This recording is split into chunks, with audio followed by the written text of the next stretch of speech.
Hello there sewing chums, me again, Diane from Spencer Rugg Sewing Patterns, to share with you my next new pattern, which is the Forget It Not organiser, clutch or crossbody with some very unique integrated features.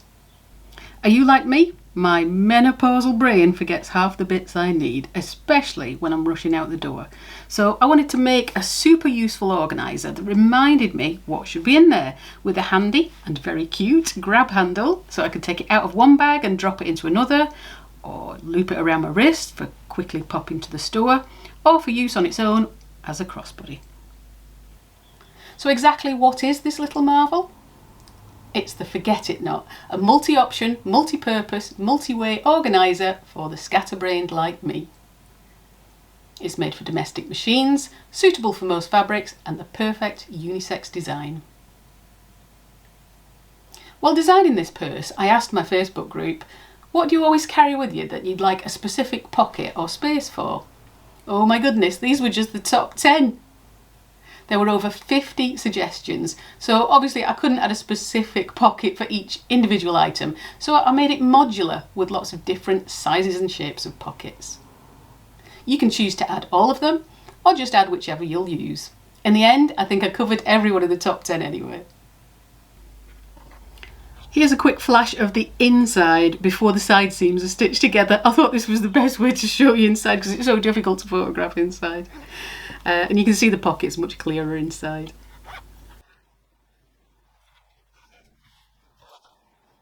So on the inside, the integrated wallet on my last pattern, the Starburn, was so popular I thought I'd include it here too, as it's so handy not to have to carry a separate wallet and it releases so much extra space inside the main compartment. It's zip fastening with credit card slots and space for notes, coins and passports, and all country passports are a standard size and they do fit in there. Below that I developed an integrated glasses or sunglasses pocket. It's a 3D form attached to the back lining and it's actually quite easy to construct. It holds your glasses securely so they're not swishing around in the bottom of your bag getting scratched. There's a separate key lanyard to keep keys secure and easy to find. You can make that shorter as long as you like. On the front lining I added 2 large bellow pockets which give plenty of room for things like earbuds, lipsticks, sanitary products, medicines, car key fobs and cables.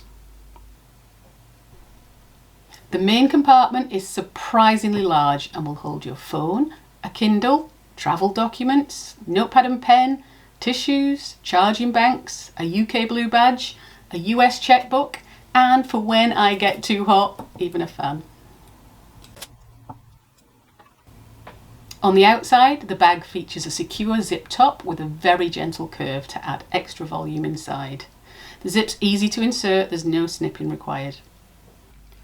The novel grab handle makes it easy to take out of a larger bag or carry on its own. I think this is one of my favourite features. It adds a bit of fun to the outer, it makes it quite playful. But I know you always ask me how to add a strap to use any bag as a crossbody bag, so I've also included instructions for an adjustable and detachable crossbody strap too. It has an ergonomically shaped outer which makes it attractive to hold as a clutch, and it has an easy box bottom to allow for plenty of room inside. It's suitable for a huge range of fabrics, from quilt cotton to vinyl and cork to waterproof canvas. I've recycled one here from a pair of old jeans and incorporated one of the jeans pockets instead of adding a panel to the front. I show you how to use a printed panel on the front or decorate however you wish with an embroidery or just a feature printed quilt cotton. You can also leave the front plain without panels if you want to feature your fabric or add your own heat transfer. Here I've even made one in clear printed vinyl without lining or pockets, just as a quick carry-all. It's a moderately easy sewing pattern suitable for domestic machines, with full written instructions illustrated with colour photography throughout, and has full-size computer drafted pattern pieces which print onto A4 or US letter size paper. There's a comprehensive video tutorial included where I walk you through every step of construction in real time, so you can choose to sew with me or work from the written document, whichever you prefer. The approximate finished dimensions are, in centimetres, 28 by 15 by 4 centimetres, and in inches that's 11 across by 6 down by 1.5 inches deep. Have a look at some of the tester photos. My wonderful testers had a blast with this. So many different fabrics, designs and adornments. Have a look at some of them, I'm sure you'll be inspired. A huge thank you to all of my testers.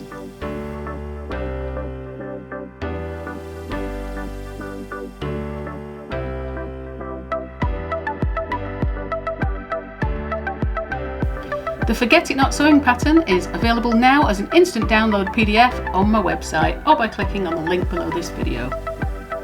While you're there, why not have a look at some of the bigger bags that this would fit into for all those days out. I offer a huge range of patterns at www.spencerog.com. Do also sign up to my newsletter to hear about any of my new tutorials and patterns. And not forgetting our helpful Facebook group.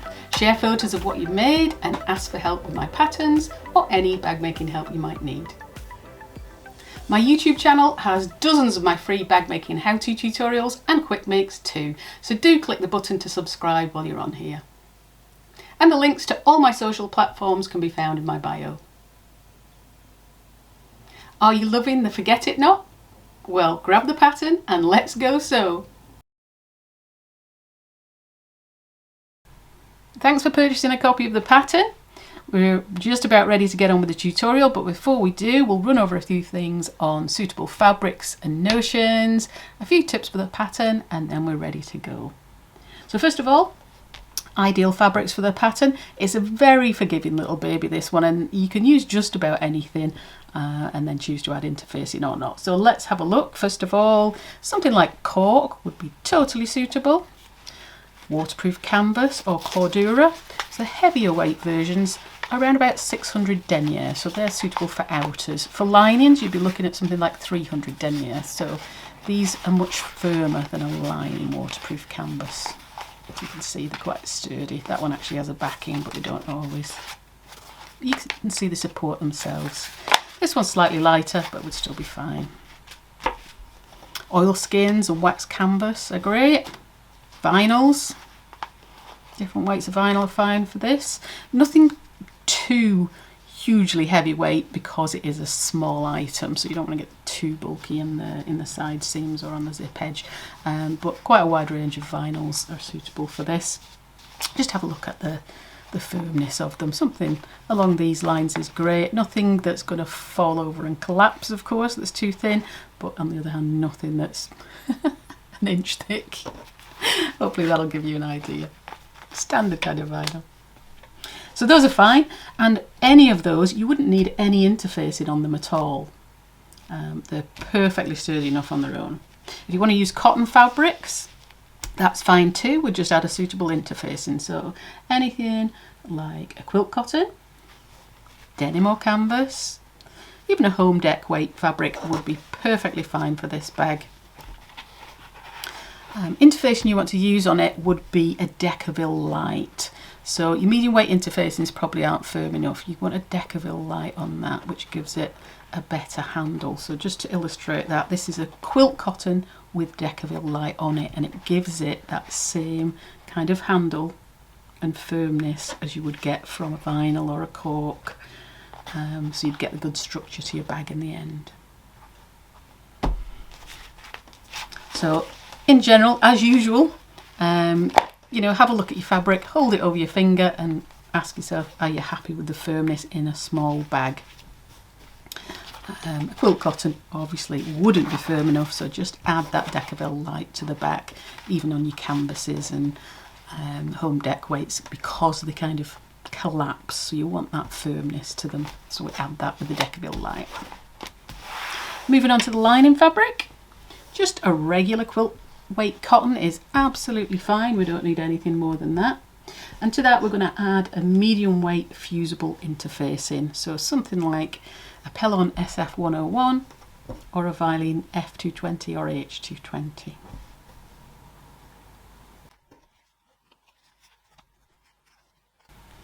You also need a small square 9 by 9 inches, 23 centimetres square, just a small piece of fabric suitable to be left with a raw edge, such as cork, vinyl or leather. And that's for our glasses case and our zip tabs.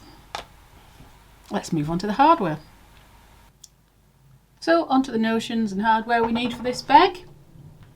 First of all, we're going to need a couple of zips. So choose zips at the given length or longer, and they can be fixed length or they can be continuous length, it doesn't make any difference. But all the zips are going to be trimmed to fit, so it's not suitable for metal zips. We are going to snip the length at some point. So stick with nylon coil zips. This is a nylon coil zip, by the way, it's just metal look. It's not a metal zip itself. So we're going to need 2 zips. First of all, a number 5 zip for the main closure. And that's 12 inches or 30 centimetres. And then we're going to need a number 3 zip for the lining. We want a finer zip because we don't want to add bulk inside.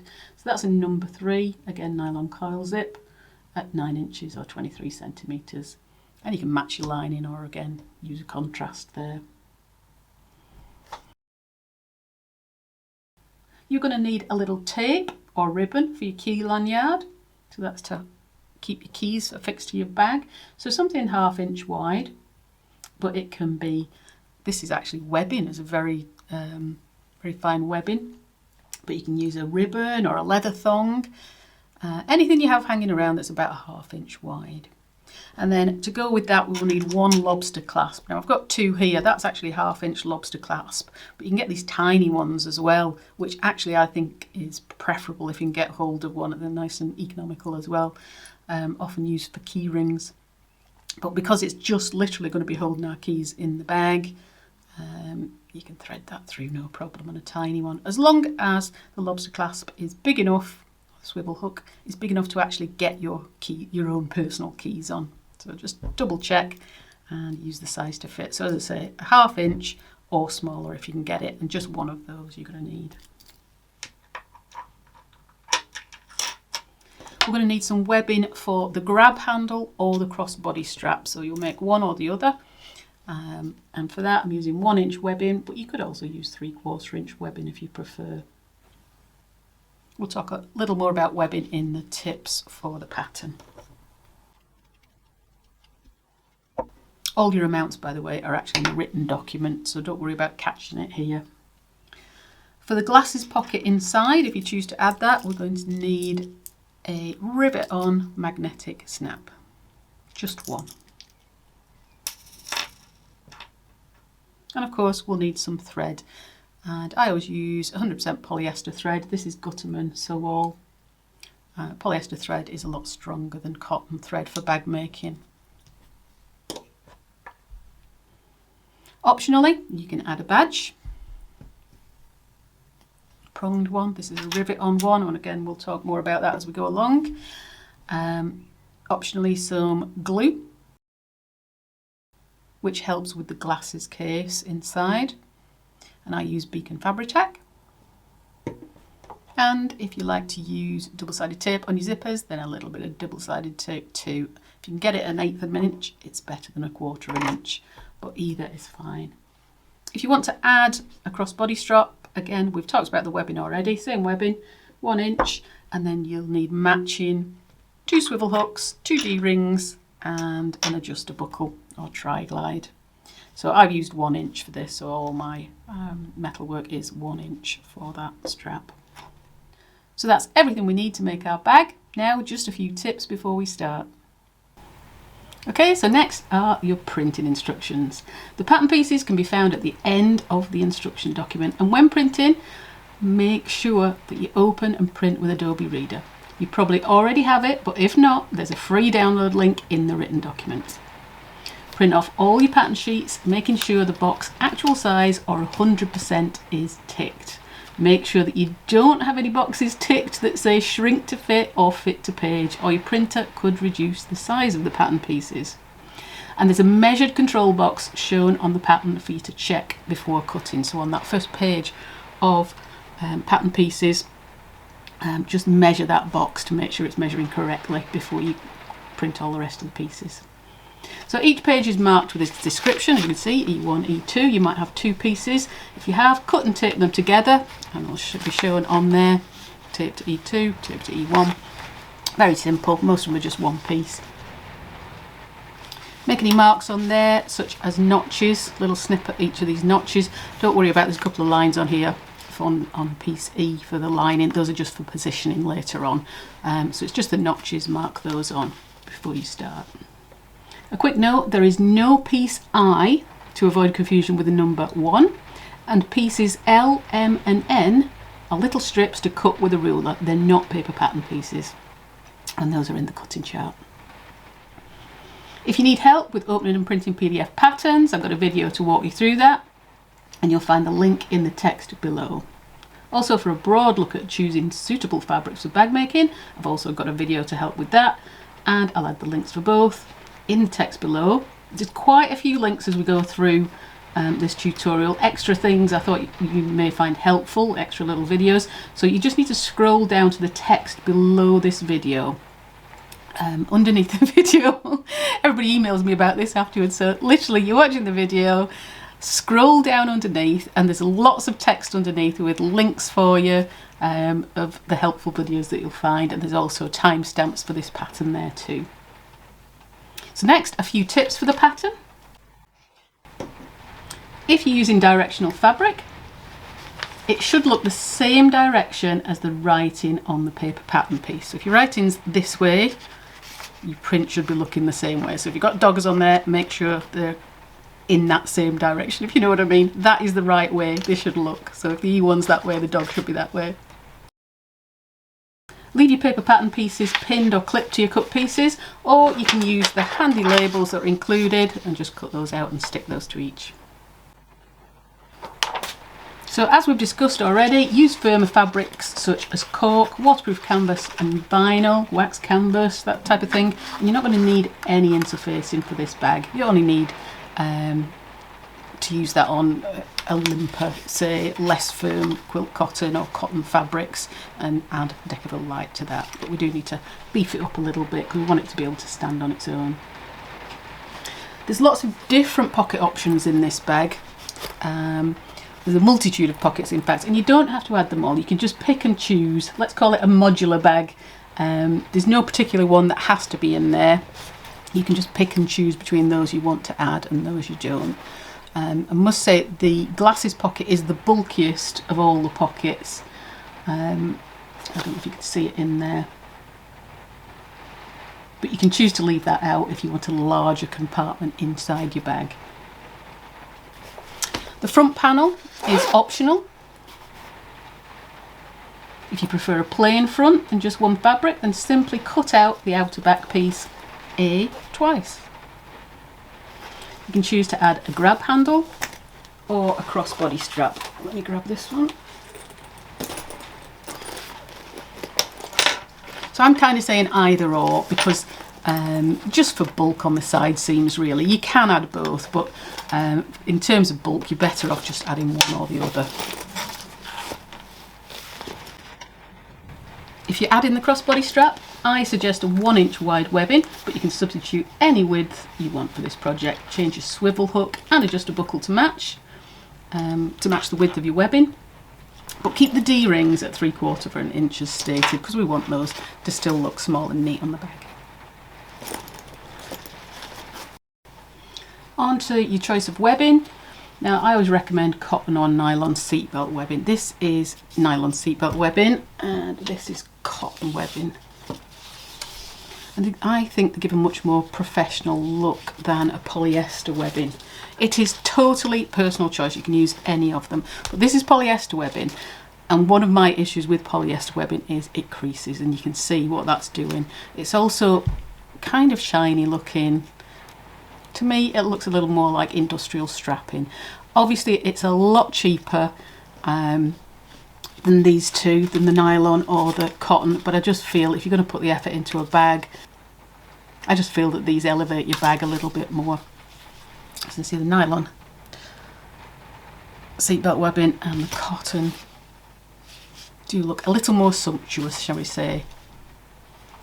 If you're looking for sources for webbings, by the way, I will put a few below, but there's a big post in the files section of my groups on sourcing for zips and particularly for webbing, and lots of sources worldwide for the different types.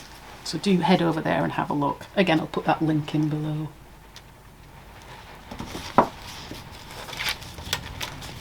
If you can hear some major noise going on outside, it's the weather. It's absolutely lobbing down. We are in Manchester. It's always raining in Manchester, England. In terms of interfacing for the pattern pieces, all your interfacings can go all the way across the fabrics. You don't need to cut them out of any seam allowances, apart from, if you don't have the most powerful machine, inside pocket, the bellows pocket, which is the one with the two sections in on the front of the bag, or the inside front. That can get a little bit bulky at the bottom. You shouldn't have any problem stitching over it, but if you're worried about the strength of your machine, you can cut the interfacing out of the bottom section, just a couple of centimetres or an inch out of the bottom, and that will relieve any excess bulk from the bottom of that pocket when you're stitching over it. So throughout the whole process, backstitch at the beginning and end of every seam, trim any loose threads as you go, press at every stage for a smart finish, and use a pressing cloth if you're using vinyl or anything that might mark with the iron. So let's go ahead, print, cut and fuse everything according to the cutting chart, add your notches, and when you're ready, let's go sew. The seam allowance is 1 centimetre or 3/8 of an inch all the way through unless otherwise stated, and it's included in the pattern. You don't need to add anything onto your pattern pieces. So let's go straight on to our outer front. So let's start with the outer front, and before we do anything else, we're going to decorate the feature front panel. So take your outer front centre panel, piece D. Today I'm going to be using a print, but we'll talk about that in a minute. You can decorate this feature panel however you wish, or you can in fact leave it off. So here I have used a quilt cotton. I've got a Decaville light adhered to that just to make it as thick as the waterproof canvas, or as firm as the waterproof canvas I'm using it with. Here I've used a printed panel, and that's got matching sort of waterproof canvas sides as well. Quite cute. Don't need to use anything special. You could just use a plain piece of fabric in the centre and add studs and rivets for a kind of chicky rock look. Or in fact you can leave the panel out completely and just use piece A twice, and that's the back panel twice, so it's just a plain outer. Get rid of those. It's done here, and then I've just decorated it with a bit of print of my own, just so you know whose it is. But have a play, decorate that to your heart's content. So today I'm going to be using waterproof canvas.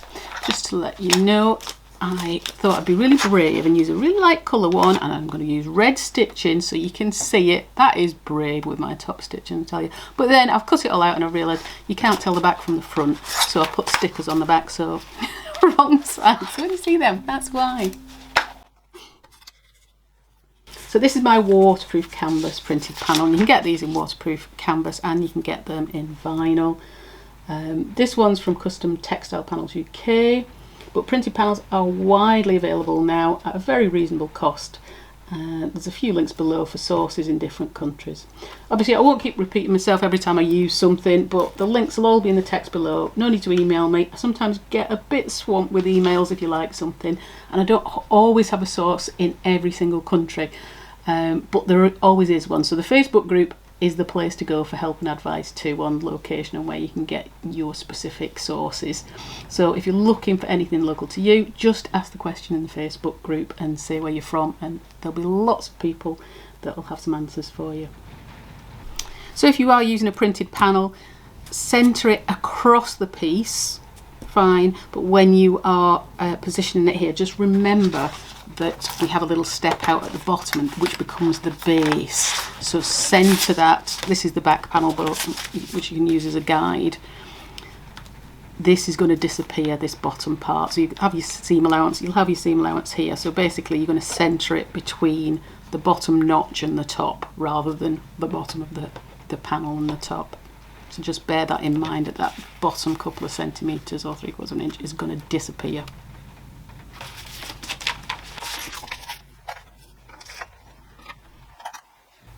So I'm going to lay my outer front centre panel piece D, right side uppermost. I'm going to take my outer front side panels 1 and 2, which are pieces B and C. I'm going to lay those right side uppermost to the sides. You can see you want the cut out bits to the sides, and it's right side uppermost. How do I know the right side uppermost? Because I've got a sign on the back that tells me, which always helps when you can't tell. I've got a bit of sticky tape on the bottom of there. Not that it matters, it'll disappear on my seam allowance. So I'm going to flip the first side panel over onto the centre panel so they're sitting with right sides together. I'm going to line up that long straight edge of both and clip it in place.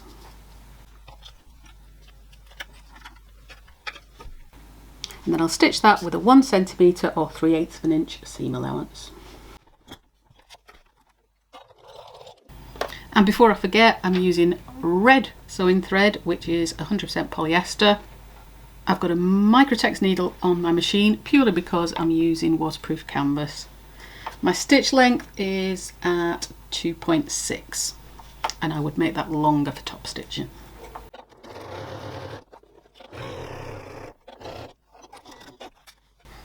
Get my snips and trim. At every opportunity. It's harder to get these little threads at the end when you find them sticking out of a pocket or a seam. So trim as you go. I'm going to open that out. I want the seam allowance to stay towards the side seam or away from the front panel. I'm going to press that. I would, if it was cotton, I'd take it to the iron and press it, but obviously because it's waterproof canvas it makes things a lot easier for me on a tutorial. So I can just finger press that. Just clip that there for the moment at the bottom. I want to trim, I want to snip the corners off the seam allowance as well, just to reduce bulk.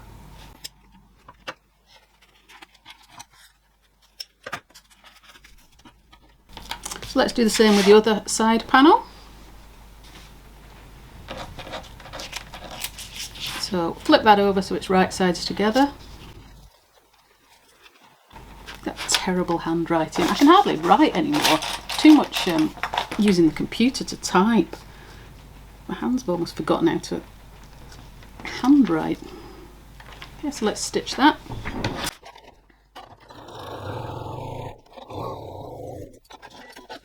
Just grab my clips and snip away any loose threads, and then we're going to snip the corners off the seams, off the seam allowance again, just to reduce bulk,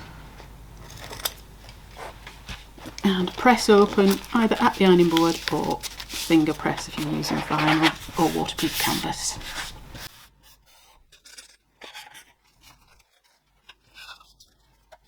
So now I'm going to top stitch down each side, 3mm or 1/8 of an inch from the edge, and I'm top stitching onto the side panel itself.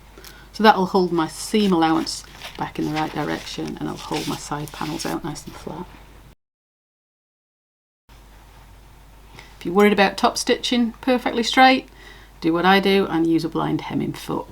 And you're going to move your needle to the left, centre the bar on the seam, and by having your needle on the left you'll get a perfectly straight line of stitching, which is very helpful when you're using red thread. Let's see how this works out for me. Increase your stitch length.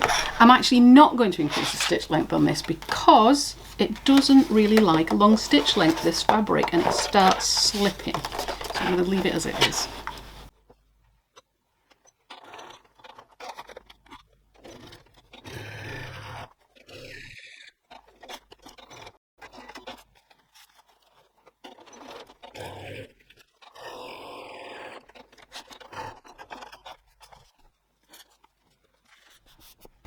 Yeah, so that is our front panel complete. Now decide at this point if you wish to have a grab handle or a crossbody strap. So I'm going to be adding the grab handle today, but if you want to add the crossbody strap, just jump over to the written document and add your strap carriers to the outer front as directed.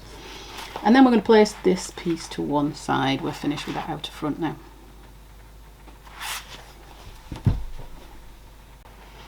So let's move on to the outer back, and first we're going to prepare the webbing grab handle. If you're adding one, you don't need to do this obviously if you're not.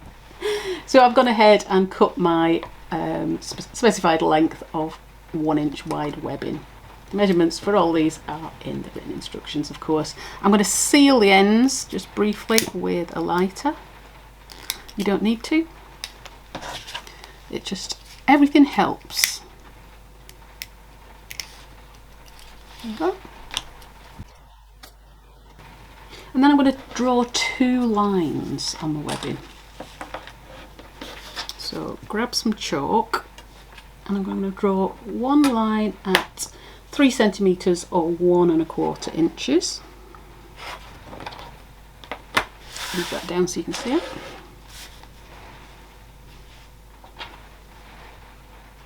So 3 centimetres or 1¼ inches is there.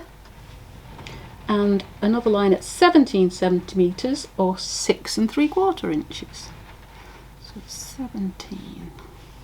Sorry, I know it's very specific if you're in inches. There we go. So now I'm going to fold the webbing along the length so it's doubled along that particular section. And we're just going to be stitching between those 2 lines, but let's clip it together first and have a look.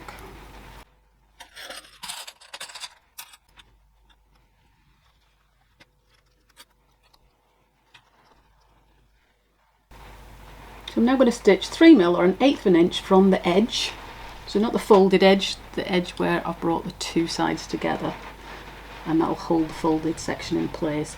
But I'm just going to stitch between those 2 lines. I want to open it out again on both of the other sides, so just between those 2 lines. So I've still got my blind hemming foot on the machine, so that'll do nicely. Give myself room to get the machine foot in there.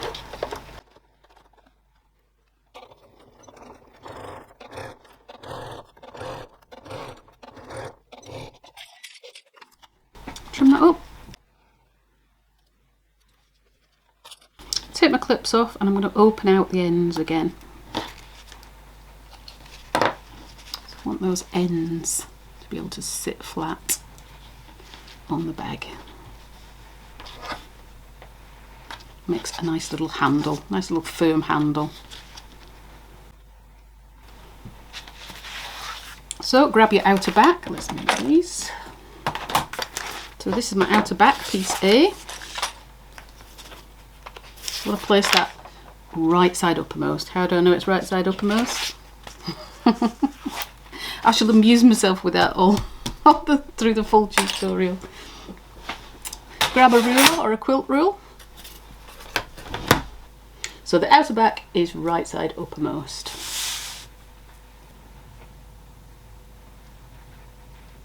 I'm going to add the flat unfolded side of the webbing 2 centimetres or 3/4 inch down from the side seams or the side points.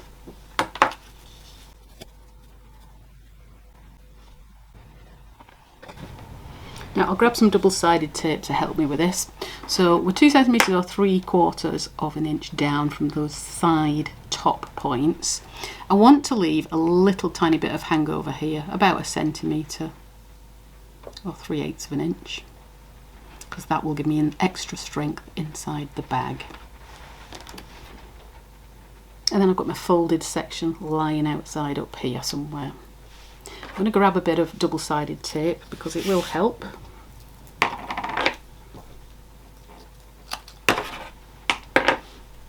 I'll add some of that to the back.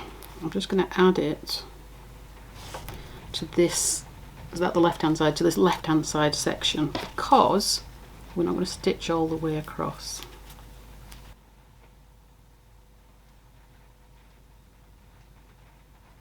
So I'll just stick that on for a moment. Remove my rule. I'm just going to grab my ruler and my chalk again. I'm going to make a mark on this side, 2.5 centimetres or 1 inch from the edge, because I only want to stitch to that point. So that would be there. So I'm going to draw a line on my webbing there. So that's 1 inch or 2.5 centimetres from your side point above it, or your side seam just above it. So now I'm going to stitch along the top edge of the webbing until I get to this chalk line. I'm going to stitch down there and then back along the other side. So we need to keep this side clear so we can bend it back and get to our side seam. That's why that's not going to be stitched right to the end, but this one is fine, it's going to go into our side seam.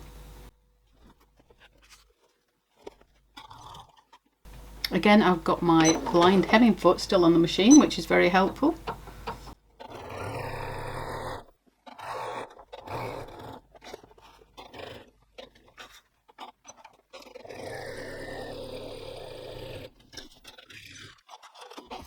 So that's my grab handle attached. Trim up.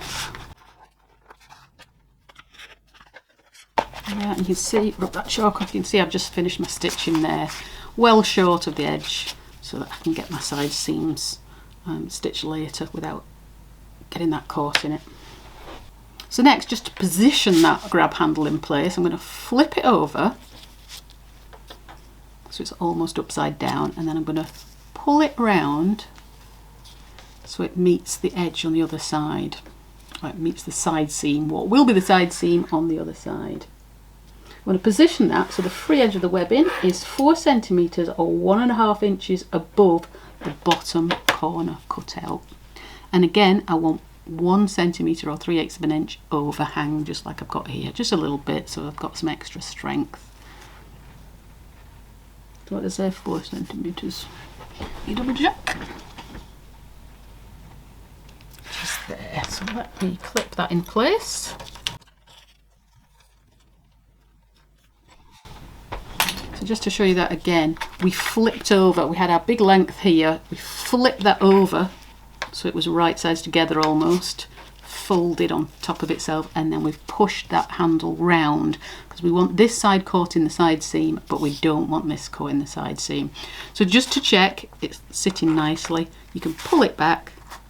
Once that side seam's in place, you know it's not twisted or anything. So I'm just going to baste that side in position now, just within the seam allowance so you don't see it afterwards. Take my blind hemming foot off now.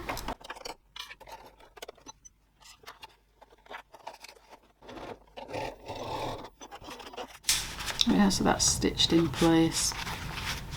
And we've opened out that webbing again. So virtually that's my back panel completed. You can leave it like that, or I'm going to add a badge.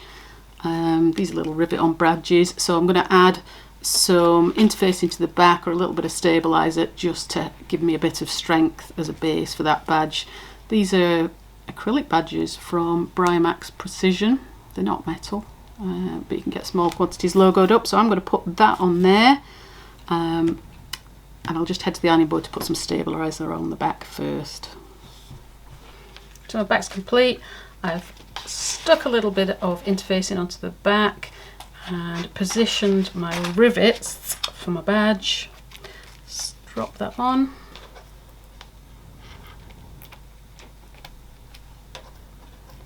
These are tiny rivets, as I said, completely optional. I'm just trying these for the first time, so I thought I'd give them a go.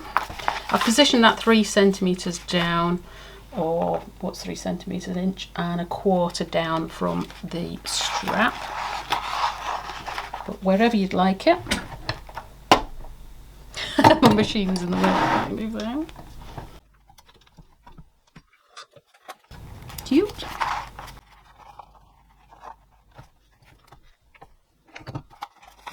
There we go, so that's my badge attached. You can use a sew-on badge, you can use, in fact I'm going to put that one in again, it's not tight enough. You can use a sew-on badge, sorry. You can use a prong badge, you can use nothing at all if that's what you prefer. did that lightly so I wouldn't damage the badge, but it wasn't hard enough. There we go. Right. So that's my badge attached. Now I'm ready to move on to my lining. So we can now move on to our front lining. So first of all, I'm going to prepare my bellow pocket for the front lining. So take 2 of the inside pocket pieces each. So you've got 3 of those. We need 1 for the wallet pocket. So I'm going to use the 2, and these are the ones where, if you're worried about bulk, you can remove the interfacing from an inch at the bottom of those pockets. I'm going to take those 2 pocket pieces and I'm going to place them with right sides facing. So my interfacing is to the outside on both sides, and I'm missing interfacing at the bottom. So just clip those, line them up nicely and clip them in place. I'm going to stitch all the way around with a 1 centimetre or 3/8 of an inch seam allowance, leaving a turning gap at the bottom of 12 centimetres or 5 inches, there or thereabouts. It's just plenty to get the pocket turned through, so we want to get round the corners all right, nice and easily, something like that. So we'll stitch all the way around there, leaving that turning gap.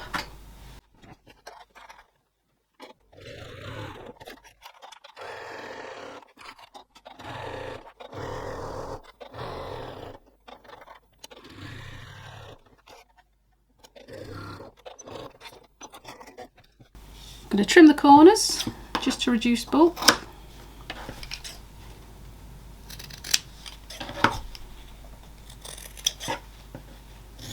Remember, all that squeezes into the corner, so just take an extra bit here. It's almost like 3 cuts on each corner.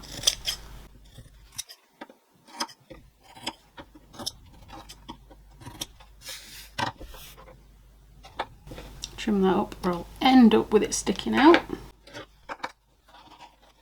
I'm going to turn that through and poke the corners out well. Just before I do that, I'm going to finger press that bottom edge open because it'll just make it easier to match up at the end. You'd be better off pressing that at the ironing board, to be truthful. But finger pressing will do fine for my tutorial, just to save time. I would normally do it. I'm very particular about my pocket bottoms. Okay, and then we'll turn that through. Use a non-pointy tool to poke out the corners. And then I'll head to the ironing board to give that a press, making sure that those bottom edges are folded neatly inside. So that's my pocket turned through. Got my little old turning gap at the bottom there, plenty of room. And now I'm going to top stitch the top edge 3mm or 1/8 of an inch from the top. This bottom edge stays open for the moment. We'll seal that when we attach the pocket to the bag.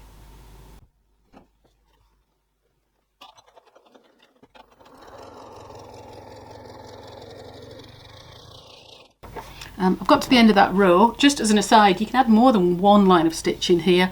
It all adds a bit of interest inside the bag, so I'll add a couple more. Let's hope I can go straight. I've just counted down 2 stitches.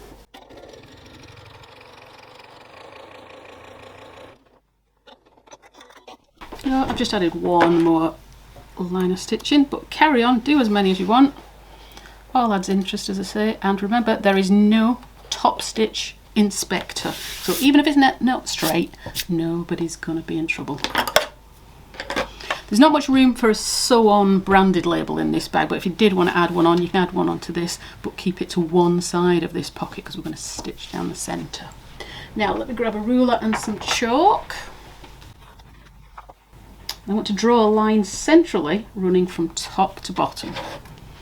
So, right, let's just fold it in half, that'll be easier to find the centre. Yep. Make sure we're straight, and then I'll draw a line on that. Nice and clear.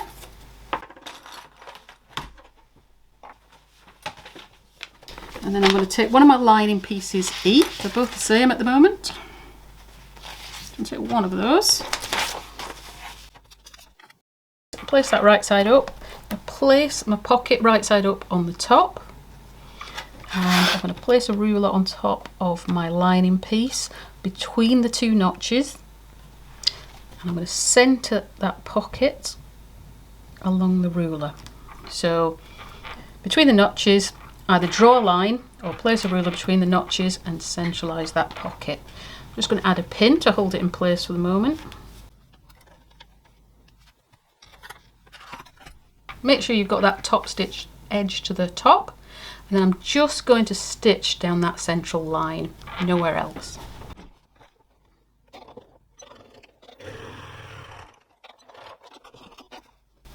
Trim up.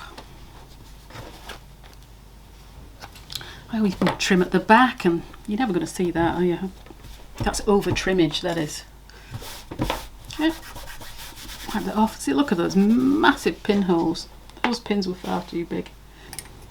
And now I'm going to mark a dot on the lining panel in chalk or disappearing pen, whichever you prefer, 1.5 centimetres or 5/8 of an inch in from the edge of the pocket on both sides. And I'm going to do that above the pocket and below the pocket. All these measurements are in your document, of course.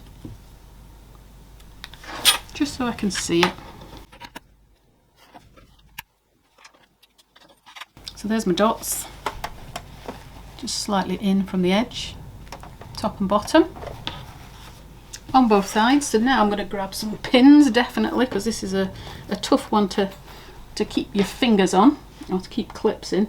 And I'm going to grab one edge of the pocket and scooch it in to meet the two marks, and then pin it in place. So I'm just going to lift that pocket up a little bit and scooch it in. So I'm keeping it straight, I'm keeping the bottom in a straight line, but that far edge is now moved inwards by, or to the dots.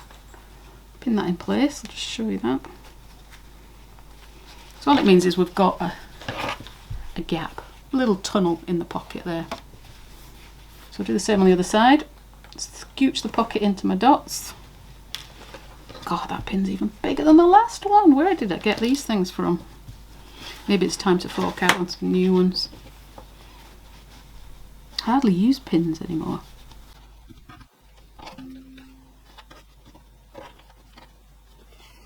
There, so we've got our two little shaped pockets now. So next I'm going to smooth my hand from the edge of one pocket in towards the centre. You'll find a fold sort of appears, and you want that fold to end up folded and lying at the stitch line. So just fiddle a little bit until it folds into place. I'm a little bit short at the moment.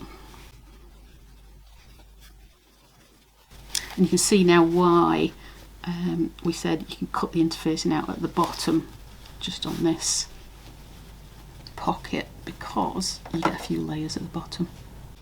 There we go, right, got it. Pin in there. And then same on the other side, I'm going to push that towards the centre, the extra fabric, and then where the fold lies needs to be on that centre stitch line. It's a little bit messy at the moment, but once we've stitched it, it'll look great. There we go. So you can see this is going to be open at the top. You've formed your bellows, but here we're going to stitch it down, and you can see where we've actually got the folds at the bottom. So you can increase or decrease that little dot measurement, as it were, to make it more bellowed or less bellowed. So now I'm going to stitch down the side, 3mm or 1/8 of an inch from the side, down one side, across the bottom, and back up the top again. And as I say, your little bit of bulk is going to be just at that bottom edge there in the centre. Put my blind hemming foot back on. Make sure you top stitch beginning and end.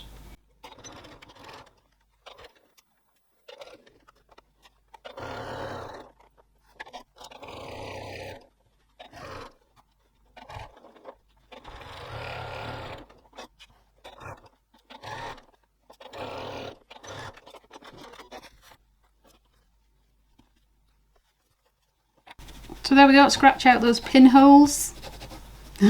Monster pins. I really must get some thin ones. You can give that a press, just at the bottom. It's nice to leave the bellows open at the top, and you can see that's our pockets formed. So lots of room there now to put earbuds or whatever you want to put in there. So that's our front lining complete, and we can place that to one side. So now we're ready to start on our back lining. So take your second unused lining back and front, piece E, and we're going to slit this piece from edge to edge. So between the two notches, and the measurements again are in your pattern. Safer, I always think, to draw the line on first, so I've just drawn that line on in chalk, and now I'm just going to slit along that line to separate that piece into an upper and lower back lining.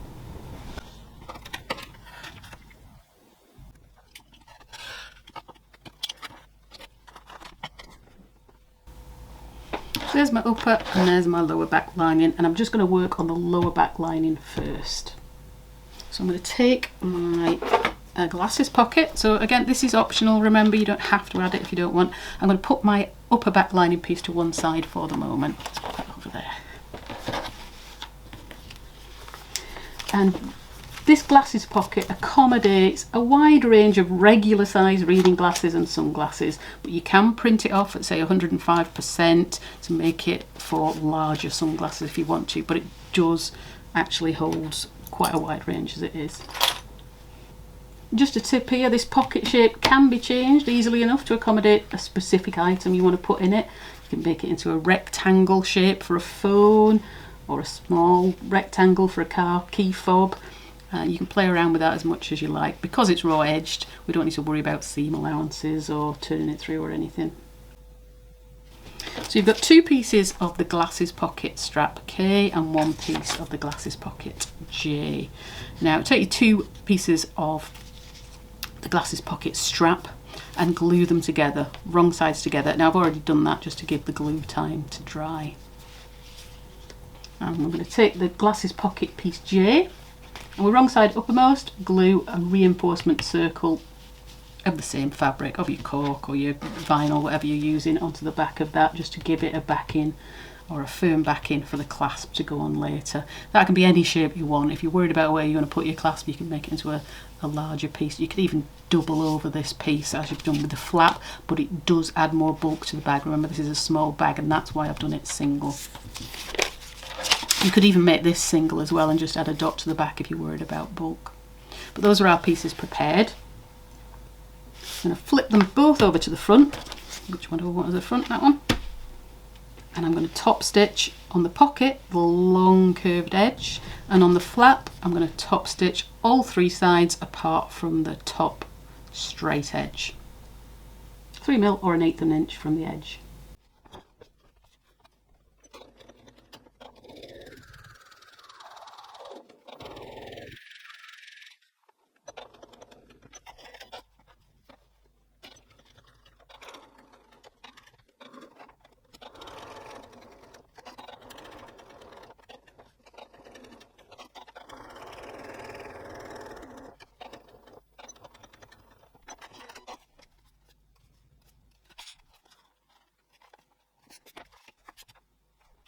That's my pieces ready. So now I'm going to use my paper pattern piece to help with positioning these on the lower back lining. So first of all, we're going to place the strap, and that's going to be lying along this central line. So the easiest thing is to just fold it in half. The measurements are given in the pattern instructions if you want actual measurements. Just make sure you've got your centre. And you can see where your central line is.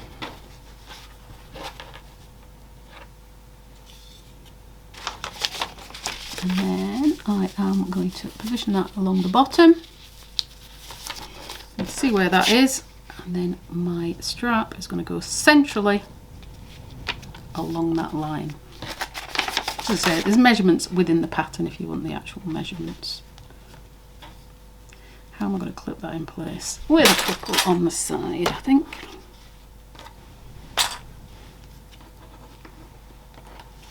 I'm going to stitch just along that bottom straight edge, 3mm or 1/8 of an inch from the edge.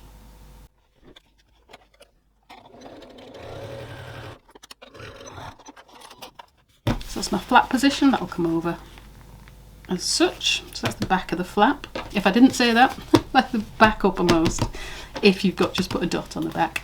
And then I'm going to position my glasses case itself. So that is going to sit along this bottom line. So again, I'm going to fold that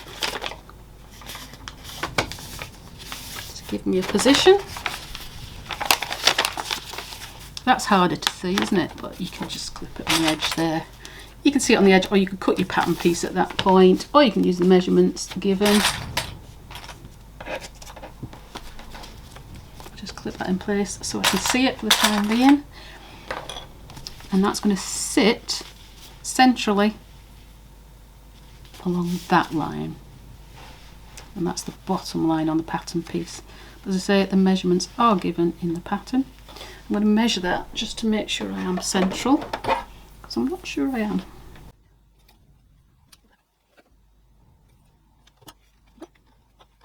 Use those long clips again, and that's right way up. I'll get rid of that now, make sure it's straight. Yep, they're all right. Now I'm going to stitch just along the bottom edge, 3mm or 1/8 of an inch from the bottom.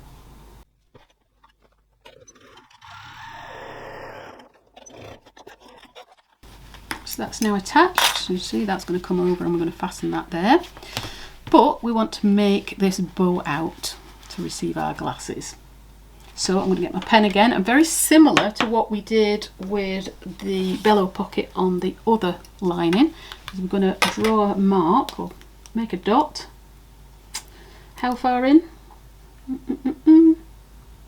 1 centimetre or 3/8 of an inch this time. So look where the edge is and just do a dot 1 centimetre or 3/8 of an inch away from that, inwards. And again, we're going to push the sides in to meet that, but this time it's just at the top edge, not at the bottom edge. Those long clips, are they going to hold it? So I'm going to push the very top corner in to meet that dot. So just push it that way, hold that in place. Up. Same with this side.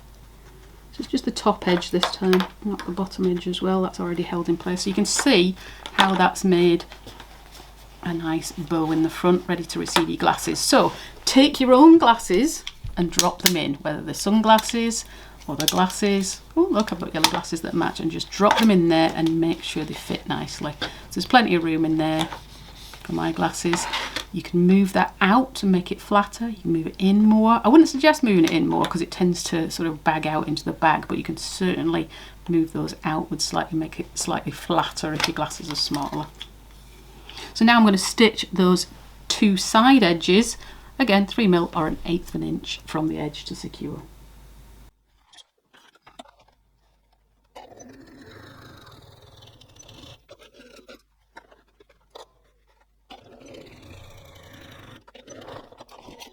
So that's our pocket finished. Perfect. And that flap's going to come over to fasten it. Very important to remember to backstitch beginning and end on any of these pockets, just to make sure they're nice and firm and secure and they don't pull away at any point. So I'm going to use a Rivet-on magnetic snap here. You could use a cam snap, but the reason I don't really want to do that is because when your glasses are in there, if you use a cam snap, you're going to have to press on it, and you're pressing on your glasses. So it does work all right, but I'm always worried about pressing on my glasses, and hence I'm going to use a magnetic snap. And I'm going to use a Rivet-on magnetic snap. If you've got the Rivet-on ones, they're great because you just see the back of the rivet and it's much more attractive. They're not going to scratch your glasses because it's in the middle there, and it's a domed rivet. There's nothing, it shouldn't affect your glasses at all. So I'm ready to add my Rivet-on magnetic snaps. Now if you haven't used them before, I've got a video which I'll link in the text below, so do have a look at that. So add your own glasses to the pocket, because we want to make sure we've got this right. I have put holes in here already just to save time, because it's difficult to mark the position when you're upside down. So obviously we want the first mark to be centrally here on the flap, once you've pushed it over. And then just drop your clasp into there, or one side of your clasp into there, and have a look where that falls when your glasses are inside. Don't pull it too far, because we don't want to pull this edge up. We want a little bit of give in it, because we want that back edge still to be flat on the ground, on the floor, on the table. But we want it to hold our glasses nice and firmly. So just find your position, and when you've got it, just put a pen or a little pin through there just to make sure. And you can see I've put a hole in there. Don't push your pointy thing straight through and scratch your glasses, obviously. So I've put a hole in that already, so I'm ready to attach my clasps. So on the pocket itself, we want the female part there, and the cap goes on the back. You can see we've got that reinforced dot on the back. So I shall apply that. So I'll bring that into camera so you can see it. So place that on the hand press. Again, these are from the trimming shop, but you can get them a few different places. I've lost the die out the bottom, there it is. Change the die in the bottom. Again, all the links are below. And then the male half is going to go on the flap. I'm going to fold that over. My cap is going to go on the top of the flap, so the male section is going to go on the underneath of the flap, because it's going to fall into there. And the cap on the top. And click, and then give that a little press. There we are, so we're all in place, so I can drop my glasses in there now. And that should fasten nicely. There we go. So that's my glasses case attached. Quite a funky little feature, that. Right, let's get rid of this. I'm just jumping in and interrupting myself here with a little extra tip on pronged magnetic clasps, as a few of my testers asked for them to be included, and I didn't include them in the original pattern. I didn't include them because they're not really ideal for this glasses case, because you've got to position them before you put the glasses case together, and also because they're thicker than the Rivet-on ones. But they still work, so I will just run you through how to put them on if you want to use the pronged ones. But they still work absolutely fine, and if you wish to use them, the method is just slightly different from that of the Rivet-on clasps or the cam snap application. So proceed as follows. So choose the smallest magnetic pronged clasp you can find. This one is a 14mm, I think, yeah, which is 1/2 inch. And it's the slim profile one. You don't want to use that big thick one because you're going to be enclosing it between 2 layers of fabric. So it's the slim profile one. So you still need to cut 2 pieces of piece K, the glasses pocket strap, and 1 piece of piece J, glasses pocket. And exactly the same way as you did before, or as the main instructions.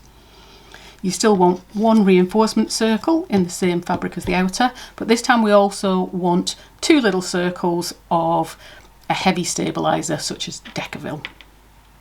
So your first thing to do is to attach the Decaville. So to the end of the strap piece, just where that clasp will sit, at the point in the centre, and on the body we want it centrally and 2/3 of the way down from the long curved top. So you can attach those at the ironing board first. And let's start with the flap. We're going to want the male part of the clasp.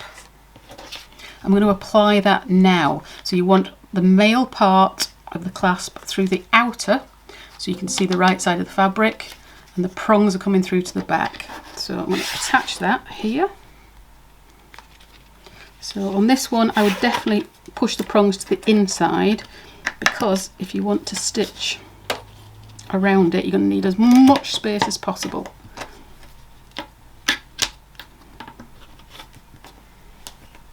Yeah.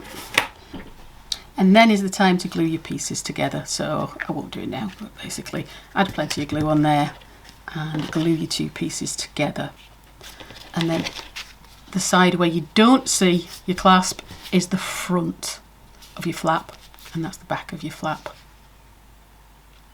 So you can edge stitch around the sides, but you'll need to use a zipper foot, so you've got plenty of room to get, or just enough room to get around that clasp. But if you've glued it, you don't actually need to top stitch it anyway, if you're struggling with getting in close to the edge. And in terms of body piece, again we've added this to the back. This time we want the female half, and we want that showing on the outside. Again, flip that over and add your washer.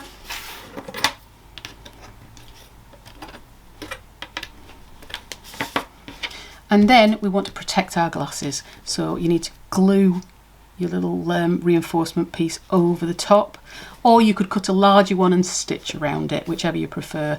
And then you'll just continue, hop back to the original instructions, apply those before you start this time, and then attach them to the bag. So you put the flap on as per the instructions, with your clasp facing upwards so you can see it. Attach that, then attach the body piece, and your flap will come down. So the disadvantage is that you can't fit it to your own glasses. You've got to put the clasps on beforehand, but it will still work perfectly well. Okay, I'm jumping off again. Back to me.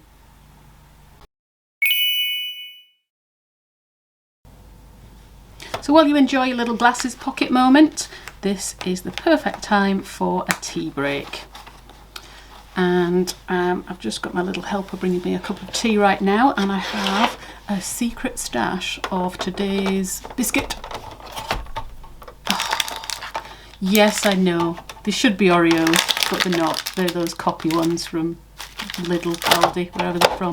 But who cares, it tastes the same.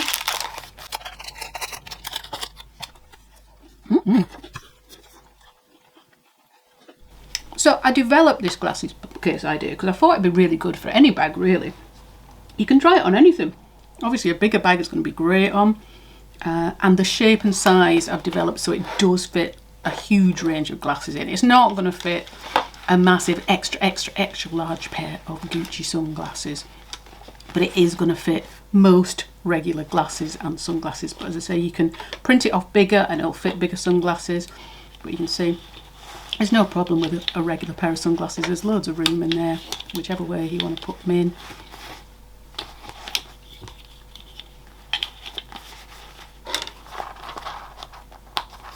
Pop that in and you're away. So if you stick with a raw edge fabric, you can change the shape to whatever you want it to be, to fit anything you want, whether it's a phone or a key fob, whatever. You can make it smaller. It is quite bulky, this pocket, in a small bag, but it was such a good idea. I felt I had to put it in there, and if you're wearing glasses a lot of the time, then it's worthwhile having in there. But it does take quite a portion of the bag up, so decide whether you want that or not.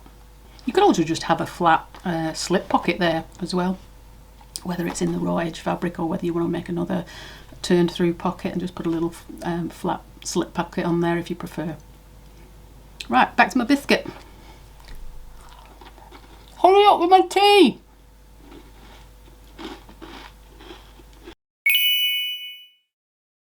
Okay, put your pocket to one side, and it's time to work on the credit card slots that are going inside the pocket behind here. So, credit card slot piece F. So keep your fabric pinned to your paper pattern piece and make a notch or a snip at each of these notch marks, these little black triangles. So you can see you've got a line A, line B, line C and line D. We want to make a notch at each of these lines. So not that red line where you've joined the pattern piece together, just these little notch marks here. So one at each on either side, and that's going to help us to fold this pattern piece into shape. So I'm going to head to the ironing board with my fabric, but just to show you what I'm going to do on the paper pattern piece, it's easier for you to see. So I'm going to pinch at line A, I'm going to bring it up so it lies on line B. And then I'm going to pinch at line C, fold at line C and bring it up to lie on line D. So you can see it's like a little concertina. I open it up. So line A comes up to sit on line B, and line C comes up to fit on line, or to sit on line D. So I'm going to head to the ironing board and I'll just press those creases into here, and then we'll have another look at it again.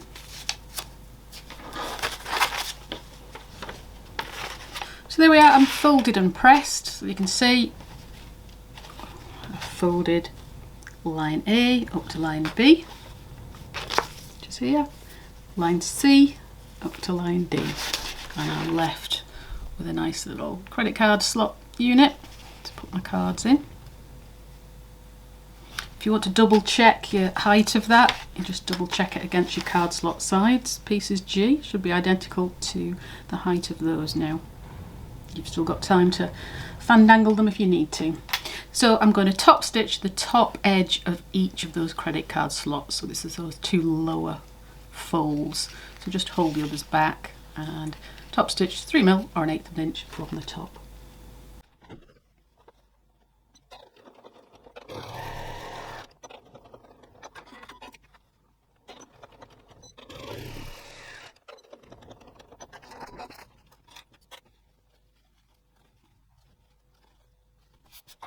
Okay, fold those back up into place, and then we can just edge stitch along the sides just to hold those folds in place for the time being.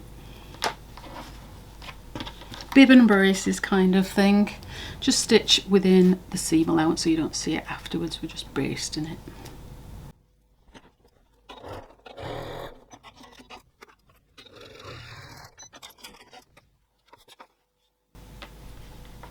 So we're ready to assemble our credit card unit now, and that's the back of our inside pocket.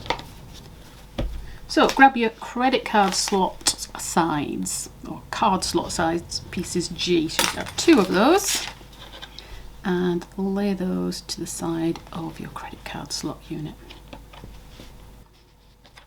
Flip the first one over so the right side's together. It's those long edges matching, by the way. We don't try and match the short edges. Long edges should be the same size. So I'm going to clip that in place. And I'm going to stitch that with a 1cm or 3/8 of an inch seam allowance. I've still got a blind hemming foot on there, take that off.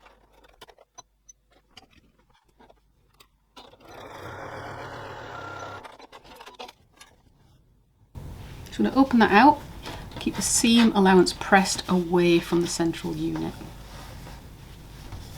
I'll repeat that with the second side, so flip over so the right side's together, clip in place, and stitch with a 1cm seam allowance, or 3/8 of an inch.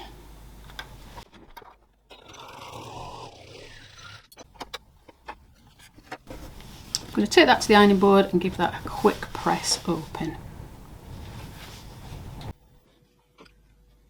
So it's neatly pressed, and now I'm going to top stitch down the side panels 3mm or 1/8 of an inch from the edge, just along here, and that will hold back the side panels and hold the seam allowance in place.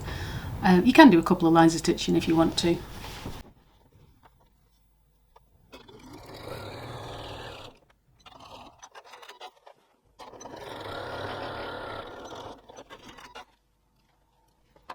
So that's our credit card unit complete, so we can place that to one side too. So now we're going to prepare our zip for this lining pocket. So I'm going to take my zip, and this is my number 3 zip. I'm going to place it right side uppermost. I'm going to trim the length of the zip to 20 centimeters or 8 inches. So let me find a ruler. So I want to get rid of any plastic ends or metal ends or anything. So I'll just do it in the middle. There's 8 inches.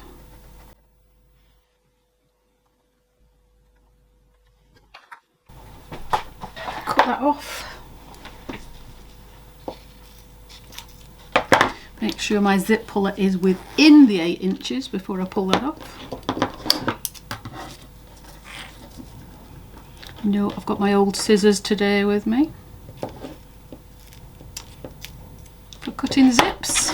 There we go. So that is 8 inches long, hopefully. Yep. So now I'm going to take my zip tabs for lining pocket, and those are pieces N. They're listed under strips to cut with a ruler at the bottom of the cutting chart, pieces N. They're not a paper pattern piece. So I'm going to take one of those and I'm going to lay it face down on the right side of the zip. So let me clip that in place and you can have a look. So it's right sides facing, and I've butted the end of the strip up to the end of the zip where we cut it off. I'm going to do the same on the other side, although it's always fiddlier on the open end. I tend to use 2 clips on that side.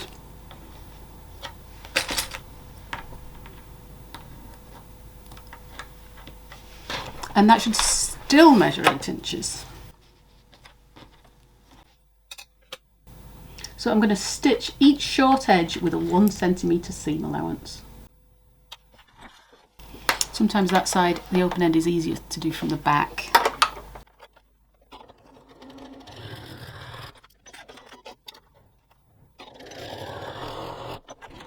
I do a couple of lines of stitching on that just to make sure it's doubly secure.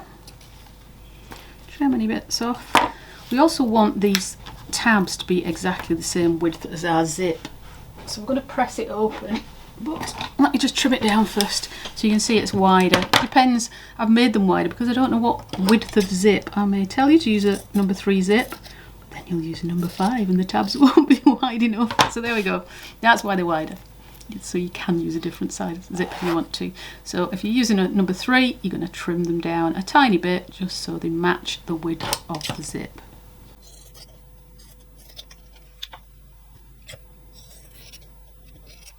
Trimming them down helps us to get it straight in the bag afterwards so we don't get any wonkiness. So open up those tabs and press them outwards. So I would press them at the iron, give them a proper press, and then we're just going to top stitch across those 3mm or 1/8 of an inch from the edge.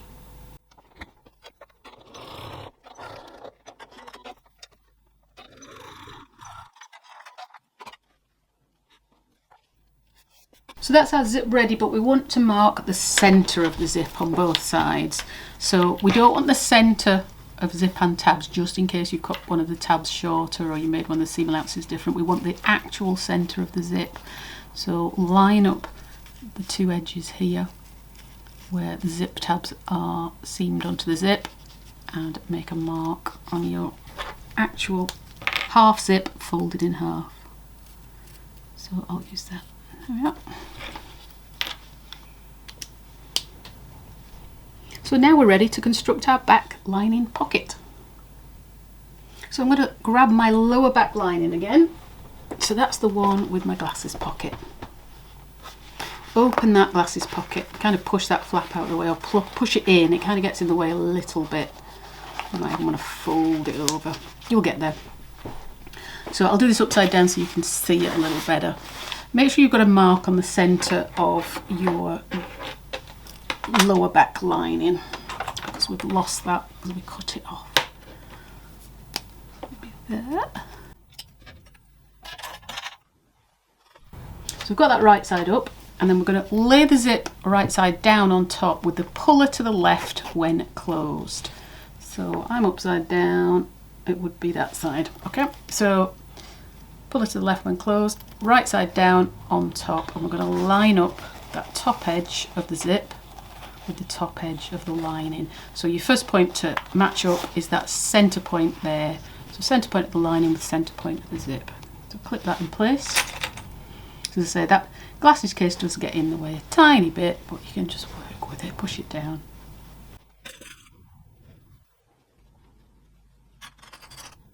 So clip it all the way along, and then we will stitch across there, all the way across with a 6mm or 1/4 of an inch seam allowance.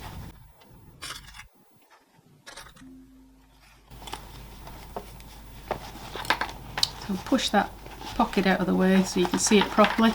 It's hard to see. I'll fold it. Obviously we don't want to fold it too much, we don't want to make creases in it, but you can see where that zip is lying now.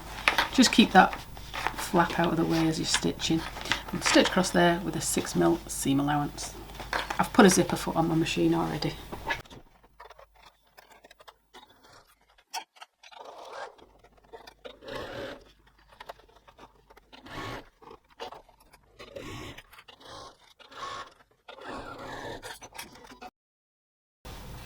Now before we do anything else, trim the excess zip tape off. So if you flip it over you can see where that is. Sorry, not excess zip tape, the excess zip tabs. So trim the excess zip tabs to match the length of the lining panels. So lay it back down again with the right side uppermost and take the remaining inside pocket piece H. Here. I did this in a different colour. I'm going to lay that on top. So keep that flap out of the way. I know it's a bit fiddly. And then we're going to centre that across the piece. In fact, I shall find the centre point. That's Bilbo coming in. That's that little pitter patter you can hear. So there's my centre. I'm going to attach that right side down. So there we go, I've matched the centre points and I'm right side of the pocket onto right side of the lining. And I shall clip that all the way across and then show you again because it's difficult to see with that pocket in the road.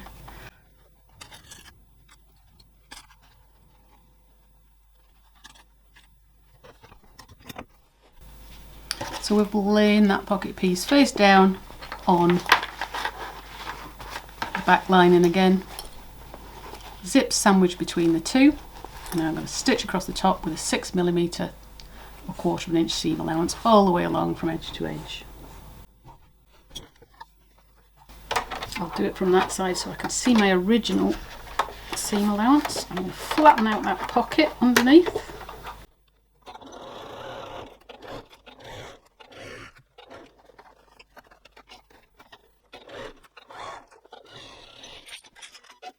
Yeah, and now I shall take that to the ironing board and I shall open up the pocket, flip it to the back and reveal the free edge of the zip tape, and then that pocket's out of the way as well. You're not struggling with that again. So I'll go and press that so it's nicely flattened. There we go, all pressed neatly. So my pocket lining is showing on the back now. And you can clip that out of the way here rather than holding it down all the time, if that helps too. Okay, so I'm just going to whiz across the top here. I'm going to top stitch just below the zip edge, 3mm or 1/8 inch from the edge. I've left my zipper foot on the machine.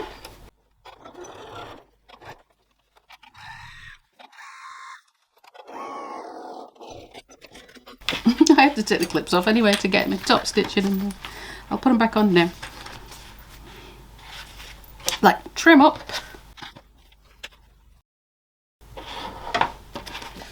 So I'll turn that with right side up again, and I'm going to grab my upper back lining piece, and that was the strip we cut from the top edge of this. I'm going to lay that face down on top, so I'm laying this long straight edge, not the curved edge, face down on top of the free edge of the zip. So clip that in place.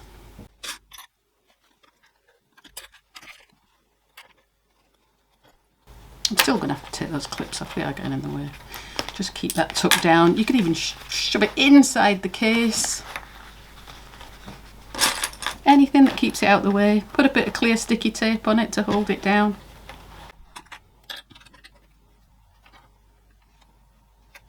And then still with my zipper foot on, I'm going to stitch across there with a 6mm or 1/4 inch seam allowance.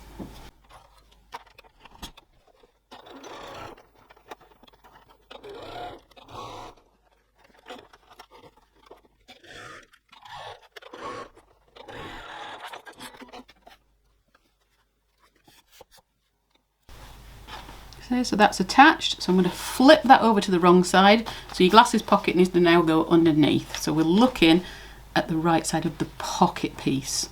So it's the wrong side of the lining and the wrong side of the zip. So that's just the pocket piece we're looking at there. I'm going to grab my credit card unit. I'm going to place that face down on top, but make sure your credit card pockets are opening towards the top, towards that zip edge. Flip that right side down on top and centre it across that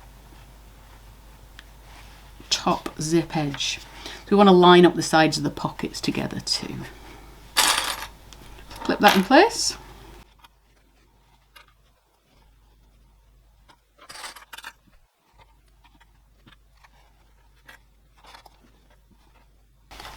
I'm going to stitch across the full top edge with a 6mm or 1/4 inch seam allowance again. You can stitch from either side. I'll probably stitch from that side, it'll be easier with this on the top.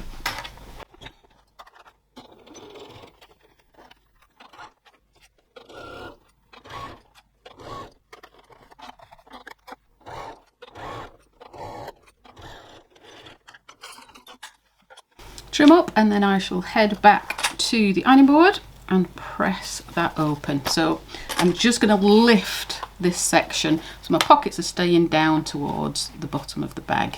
So we're just going to lift this section, your upper lining, and I'll press that in place. So there we are, I'm pressed nicely. I am just going to trim the corners off those seam allowances at the top there. Fold it back down for a second. Probably don't need to, but any bulk you can reduce as you're going is useful. Just a little bit. Also, another thing I find quite useful when you've got these tiny zips inside bags, I often add these little penny pullers to them. I'll put a link in below, but I use these all the time and they're very, very cheap, and you can get wads of them for a couple of quid. But they're really handy to just add to your zips when you've got tiny zip pulls inside a bag. Help you zip and unzip later. We'll talk about pullers later on. Okay, so let's flip the unit over to the wrong side. So you'll see both pocket pieces. They both remain facing downwards, and you'll see the lower one, the one underneath, is slightly longer. So we're just going to trim that up. So we want that at the same length. I've left that slightly longer because you might use a different zip width to me. Again, I just want to make sure there's a bit of extra there if you need it. So just trim it to the same length. Don't worry too much. You're not going to see it, it's inside the bag. And then clip that in place along the bottom. And then we're going to stitch along that bottom edge, but it's easier to flip it over and lift that section to do it, so you can make sure it's nice and flat. So I'm going to stitch from edge to edge with a 1 cm or 3/8 of an inch seam allowance. So just across that bottom edge, don't worry about going up the sides. I've taken my zipper foot off the machine now. Got my regular foot back on.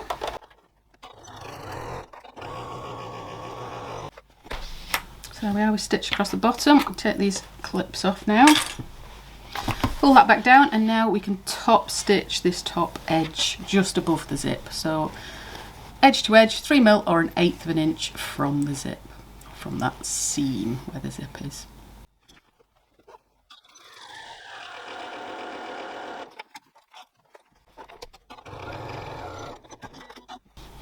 So I'm top stitched above and below the zip now. We top stitched the sides of the zip as we were attaching the side portions. So now all we need to do is attach the pocket nice and firmly to the back lining. Is it the back lining? Yeah, back lining, not front lining. So I'm going to stitch down the sides here. So flip it over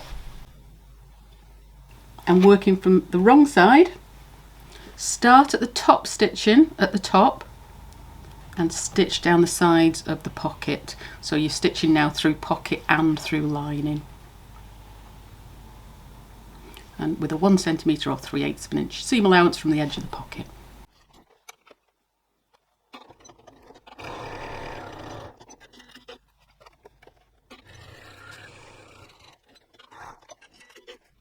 So that's now affixed to the sides.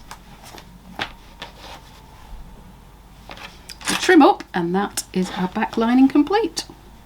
Oh no, it's not. We need to add our key lanyard. Let me grab some tape or ribbon. Hold on. Again, completely optional, you don't have to add it. So, key lanyard. So, as mentioned earlier, you can use tape, ribbon, anything you've got, something that's just narrow, about 1/2 inch wide, and the smallest swivel hook you can find. I'm using this tiny one. You can get them from 1/2 inch downwards. These tend to be used for key rings as much as anything, but they're cheaper than the bag making 1/2 inch ones. So lengthwise, you can have it as long or as short as you want. So the length given in the pattern is quite a long one, which means you can pull your keys out and still use them while they're attached. If you want a shorter one, you can have a shorter one. So let's do a shorter one today. How long do I want it? About that long. I think I've said 15 inches in the pattern. But literally as long as you want it to be. You could make it tiny and just have it sat in the bag and just open the clasp while it's in the bag and take your keys off. Totally up to you. So I'm going to singe the ends of this just to seal it. Or you could fold it over, you can zigzag it. But this is definitely the quickest.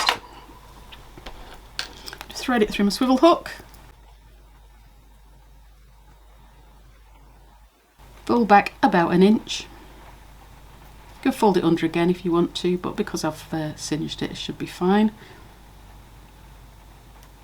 And then you can rivet it, or you can stitch it, just stitch a line of stitching or 2 lines of stitching across there to secure it, which is what I'll do now. I won't change from red just to save time, but obviously change to match.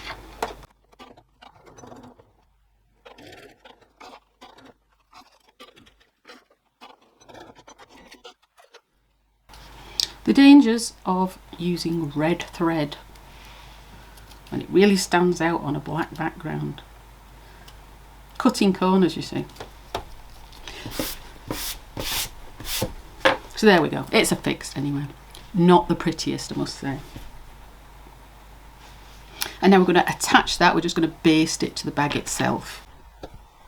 So with your back lining panel right side uppermost, position the free edge of the tape or the ribbon centrally on the right hand side edge of the lining, so about there, and lay it across.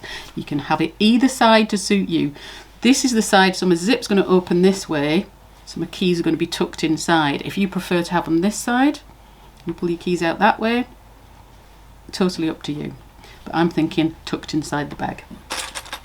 So place it halfway down the lining side seam. I would place a little bit of overhang there as well, just for security, say 1 centimetre or 3/8 of an inch. And again, I'm just going to baste within that seam allowance to hold it in place. And then you can roll it up and put it inside your glasses case, or you can tape it down to the bag, but we don't want it falling around, getting into any of our seams afterwards, so I'm going to stick it into there. And hopefully it'll stay there. If it doesn't, I'll be back later with some tape. Make sure it's nice and straight on that edge. And we can place that to one side. Okay, so now it's time to prepare our main zip. So I've grabbed my number 5 zip. All your sizes, by the way, are given in the written document. I'll take that bit of plastic off. Very pretty. My zips are from Zipper Valley. Again, all the links are below. So at the open end of the zip, we want to mark a line 2.5 centimetres or 1 inch away from the end on both sides. So zip that up, get some chalk. Look, I've got a board there. I don't actually need the ruler, do I? I do that every time. So make sure it's nice and straight, and I want at 1 inch a line across, and that's going to be a fold line for me.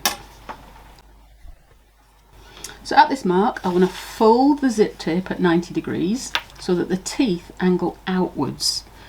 So let me get this right. Can you see it? I'm going to fold along that line, or pinch that line, and then bring it up to the zip teeth on that side. Let me pin it and show you so you can see it close up. And hopefully you can see what I'm doing there. So that's the little chalk line. Little chalk line, I'm folding along that and I'm dragging it upwards almost and folding the zip teeth over, or the top edge of the zip tape over at the same time. So again, let me pin that and show you. So hopefully you can see there what I've done. And there's photographs in the document as well. Show you the back.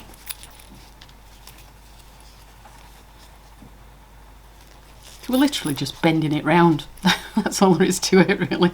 And then I need to baste that just on the outer edge, because I don't want to see the stitches afterwards. I just want to baste along the outer edge just here to keep it in place. Make sure that your edges are in line, those top edges are in line before you do that. I'm going to bend that one down a tiny bit more. Just straighten it up a bit. Hard to do upside down. I should put the camera behind me rather than in front of me.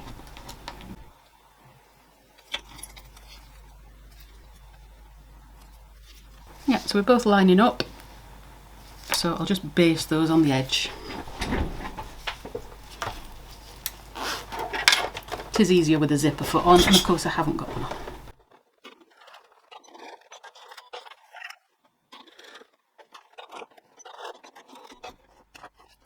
Trim these up carefully, because these little thread ends always end up stuck out at the corner of your zip at the end. They're really hard to get into.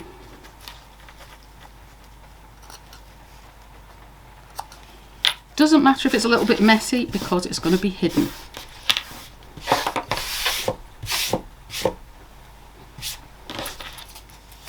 There we go. So you can see those are now stitched, and that's just a basting stitch, just to hold them in place until we attach them into the seam.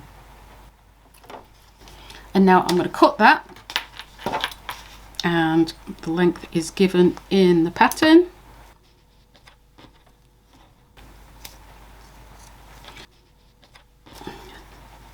And do try and be quite accurate about that. So then we're going to add a zip tab, and you can choose to use anything that's suitable to be left with a raw edge. So you could use whatever you've used for your glasses case, in my case cork, or you could use the outer waterproof canvas. This is sealed because it has kind of a backing on it, so I'm going to use that because it's going to be less bulky. So that's your zip tab for main zip piece M, and it's in non-frame fabric. It's listed under strips to cut with a ruler at the bottom of the cutting chart, and it's not a paper pattern piece. So I've folded that tab in half.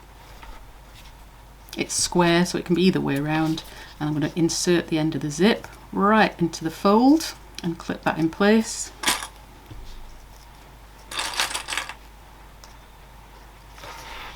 And then give it another measure. You want to make sure it still measures that same measurement. We don't want the zip tab extra.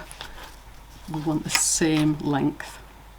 And we want to keep that zip tab as small as possible, because the bigger you make that zip tab, the less your zip's going to open. So I'm going to flip that over, and I'm going to stitch it from the back. Just top stitch it to attach. Make sure it's on exactly right position. You could use a bit of double-sided tape if you want to.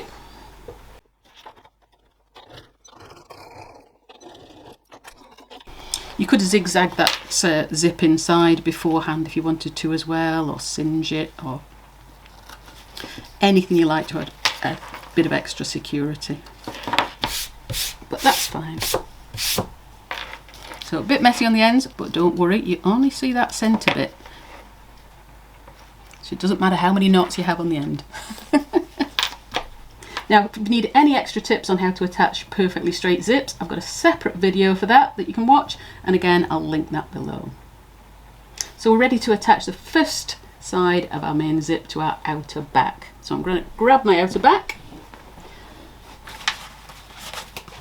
and make sure your notches are marked. So your central notches, you probably need them top and bottom, but it's this centre one at the top that we need right now.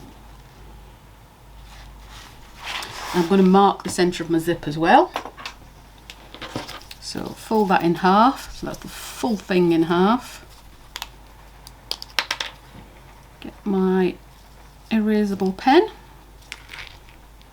I'm going to mark that both sides so I can see where the centre is, and I've marked that on the back. So with my outer back panel right side uppermost,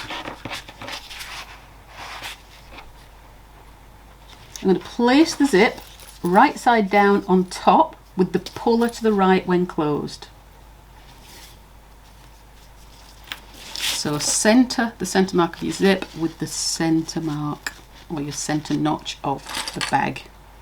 Just have a quick look at it and make sure that when that's zipped up you've got the same gap both sides. Let's put it on my grid. Yeah, we're looking about right. And I'm just going to clip that all the way along. You shouldn't need to snip this zip at all because it's a very, very gentle curve. We're not going around any corners. So clip away to the end. Same on the other side.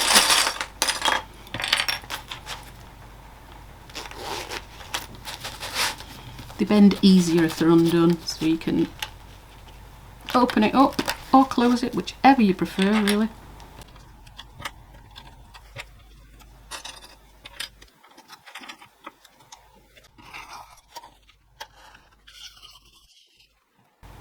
So then with the zipper foot, I'm going to stitch from edge to edge with a 6mm or 1/4 of an inch seam allowance. Change back to my zipper foot.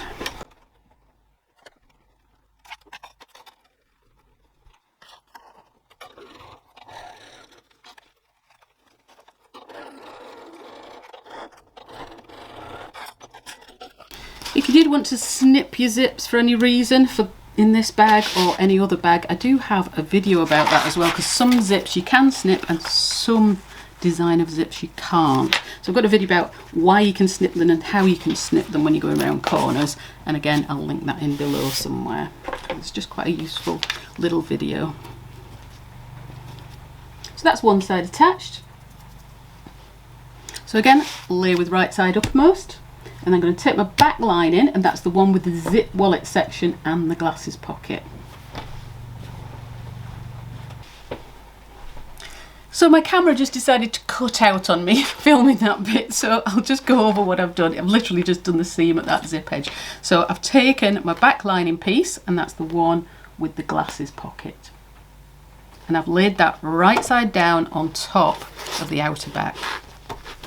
And clipped it across that top edge, just making sure that edges were lining up. And then I've stitched from edge to edge along there with a 6mm or 1/4 inch seam allowance.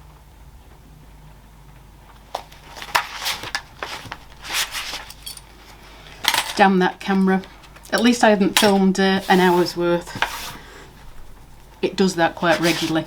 Very annoying, you have to keep an eye on it. So now I'm going to turn that through, so it's wrong sides together.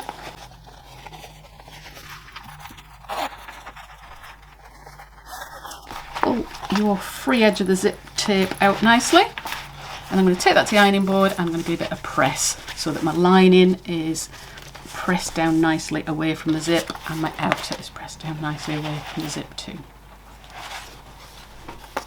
So there we go, beautifully pressed. Looking good, even though I'll have to be careful with a cream outer. At least it's wiped clean. Now I'm going to top stitch 3mm or 1/8 of an inch from the edge, but don't top stitch right to the edge. This is important. We can only top stitch between the ends of the zipper, or the beginning and the end of the zipper, because we want to be able to open this to stitch the side seams. But you also want to see top stitching, so we need to top stitch just between the ends of the zip. So I'll go ahead and do that now. 3mm or 1/8 of an inch from the edge. I have put my walking foot back on the machine rather than the zipper foot. Although the zipper foot I can get closer, I'll get a better stitch with my walking foot, and then I'll change back to my zipper foot afterwards. So keep telling yourself stop at the beginning and end, stop at the beginning and end, because I shall probably forget. I'm going to put the blind hemming foot on the machine as well, just to be doubly sure, because red thread and white fabric It's going to be so obvious.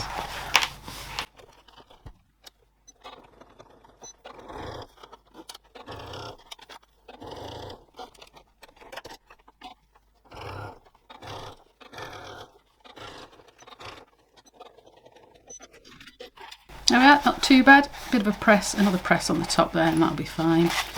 Make sure you snip those ends neatly inside. So we're ready to attach the second side of the zip to our outer front. So I'm going to close the zip fully. I'm going to take my outer front panel and lay it right side uppermost. So that's the one that's got no lining attached whatsoever. That's the wrong side. I've taken the stickers off because I think we know which is right and wrong side now. We don't want people finding those in 200 years time. And I'm going to take my back panel unit, and that's the one with the zip already attached, and I'm going to lay it with the outer right side down. So you can see the lining on the back. Lift it up there, right sides are together. First thing I want to do is match that centre point of zip and back panel. You've got your notch that you can match up on it. And then just double check that your outer panels are lined up with each other. Yes, they are. And then I'm going to clip all the way across. So you can work with your zip closed or open, whichever you feel more comfortable with, but just make sure your sides are lining up together before you open your zip.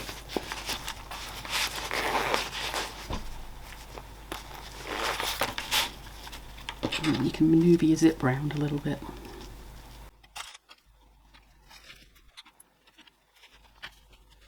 It can be a bit khaki-handed working upside down, you know, it's not the easiest thing. So there we go, that's our zip clipped in place. You've got your right sides facing each other. And using a zipper foot again, I'm going to stitch from edge to edge with a 6mm or 1/4 of an inch seam allowance, and that's all the way across.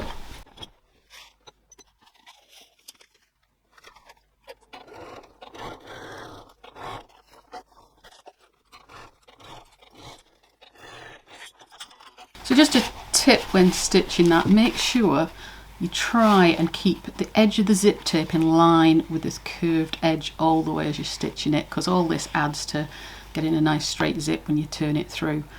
When we put the next section on, that'll be the final seam, and that's really what you'll see. This is just a basting stitch. So again, you need to make sure your seam or your actual stitch line is nice and straight, and you're following that curve all the way along, because what happens when you're doing a seam in a zip is if you make a bump in your stitches, or if your zip moves up a little bit, that's going to be pronounced double when you turn it through. So if I have a bump here, if I go down in my stitches here, so if I'll hold it as if I've stitched it, when I turn it through, it doubles the effect of that. So you'll end up with a massive bump in the zip when you turn it through. So remember, any bumps here will double when you turn it through. So always worth being as straight as you can with those. So I'm going to grab my second lining piece, which is the front lining with the bellow pockets. So this unit is still lying with the glasses pocket on the top. And we've got the free edge of the zip tape here. The section underneath is joined to the two sections on the lower part. And we've just got it joined to the one section here. And this is the section we want to attach our second part to. So I'm going to lay that down on top. So match that curved edge again, matching the centre first at the centre points. Make sure the edges are lining up. Clip at the edges.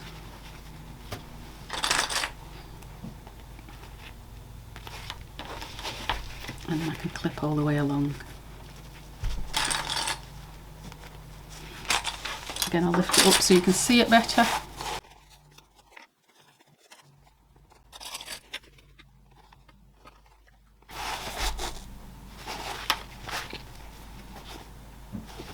So I'm going to stitch from edge to edge with 6mm or 1/4 inch seam allowance again.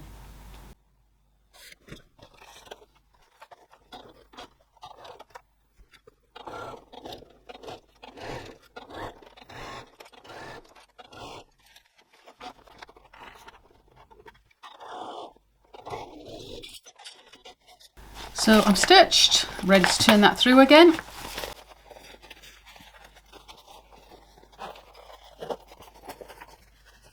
pull your lining down, pull your outer down, and let's whip the ironing board and give it a good press again. So there we are, nicely pressed both sides, so I just need to top stitch that side now. So open the zip and I'm going to top stitch along there. Again, remember, stop at the beginning and the end of the zip. Don't go right to the edges. I've put my walking foot back onto my machine again, just really because of this fabric.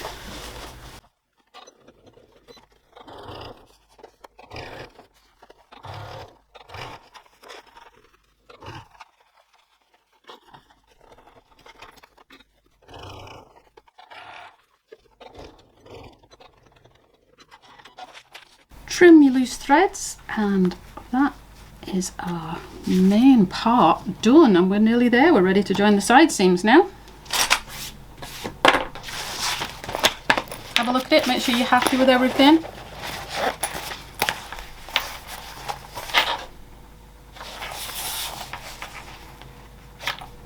So I'm going to open my zip 3/4 of the way. I just need to leave about a quarter closed. I'm going to open it and I'm going to fold. Make sure this is well out of the way because it's very easy to get caught in your side seams. It keeps dropping out. In fact, you know what I can do? Wind it round there a couple of times. That'll do it. Should have stuck it down more. There we go. Right. So I want lining facing lining and outer facing outer, and it's right sides together. You'll find there'll be a little bump in the middle, but it doesn't matter. You can do it one side at once. So I'm going to line up all my edges. I'm going to check my seams match up where my outer meets lining, and I'm going to push the seam allowances towards the outer. I know you often push them towards the lining, but we top stitch this, so it needs to go towards the outer. So first of all, make sure those two seams there match up, because that's what's going to be really visible. So put a clip in both sides there. Same again with the other side. You can see outer, outer, lining, lining, right sides together. We're tucking that handle in. We don't want to catch that anywhere. So you're just going to stitch that end of the handle in. We don't want to be catching this end of the handle in. If you've put the crossbody straps on, or the crossbody strap carriers, again, make sure those are tucked in. So we're matching up this seam now. And seam allowances towards outer. So those are the bits you're going to see when you turn it through. So I'm going to go all the way around and clip it all the way around.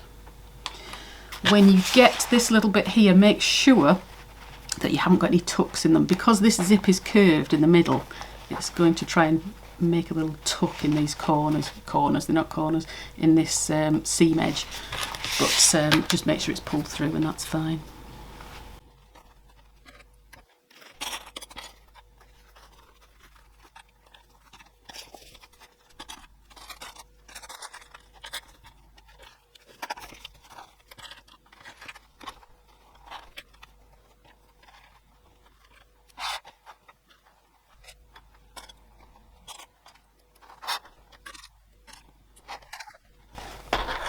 So that's it, I'm clipped all the way around. Just do a quick double check that you haven't got any tucks at these little places here where seams cross over.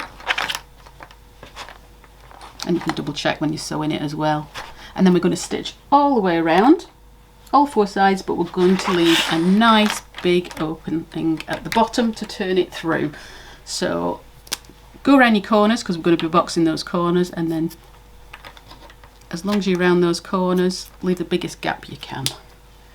The bigger the gap, the easier it is to turn, but you want to be able to stitch these little seams afterwards, your box corner, so make sure you're well around the corner by 1.5 inches or something. Right, let's stitch that. I'll take my aligned hemming foot off again.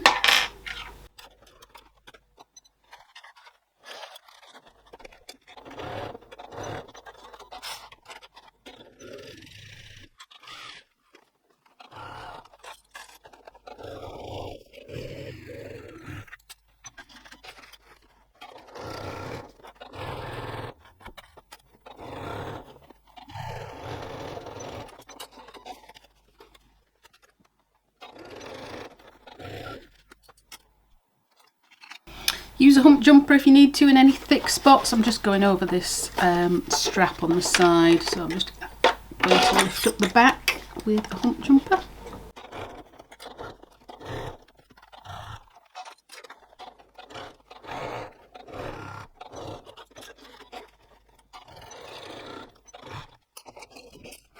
So there, we're stitched all the way around. I'm going to say stitched all the way around. We're stitching 4 sides. We're not stitching those cutouts. We're just stitching down the side, off there, along the bottom, off there, leaving our gap, that side and that side. So those are clear of stitching, ready for our box corners. So next job, we're going to trim away a little bit of the excess just here, because that's where you'll form the bulk when you turn it through. It's not actually too bad, this one, but it's better trimmed down a bit. You might want to check inside first, does no harm, just to double check your corners are looking all right and everything's caught in beforehand. I think we're fine with this, really.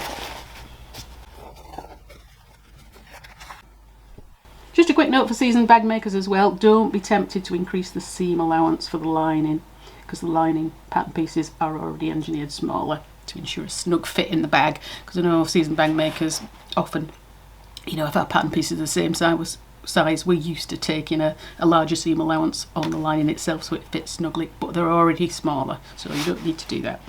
So I'm just going to trim away a little bit of excess seamage here.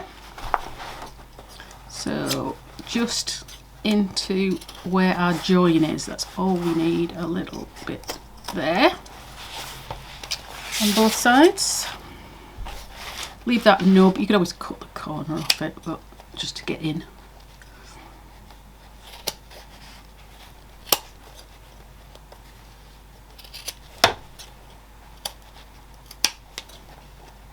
Probably be easier doing it from that side, and then the scissors can get a decent purchase on it.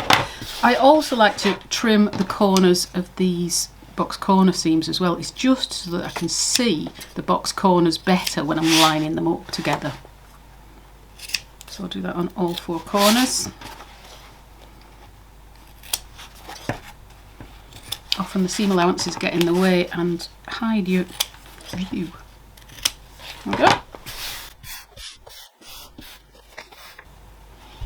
So we're ready to box those corners.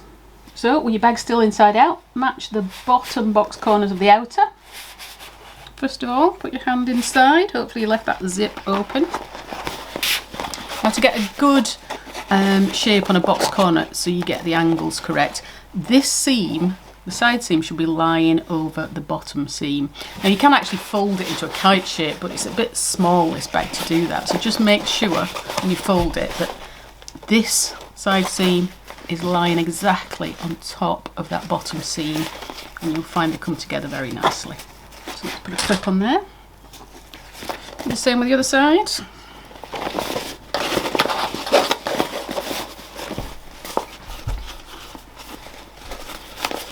make sure as far as I can that that seam is lying on top of the other one, and the further you can go, the better, because the more chance you've got of it becoming really straight.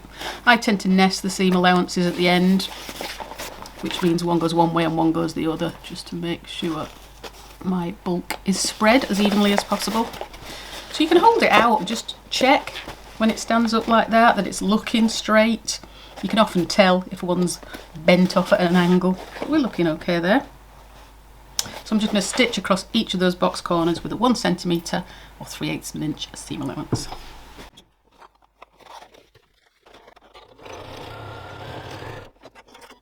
I'll stitch across that a couple of times just to make sure it's secure.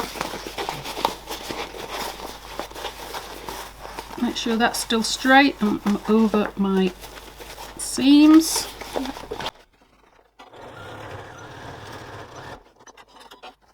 And then we'll do the same with the lining seams. So let's box those bottoms. Obviously it's harder to see because your bottom seam isn't completely finished, but it's not quite as essential. Nobody's going to see it inside here. So as long as you're lining up those box corner cutouts nicely, you should be fine.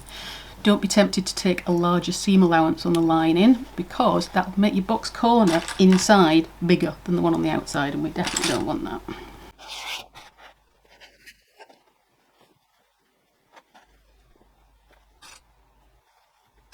Put an extra couple of clips in the side just to hold it because it's a bit softer, and then we'll stitch those.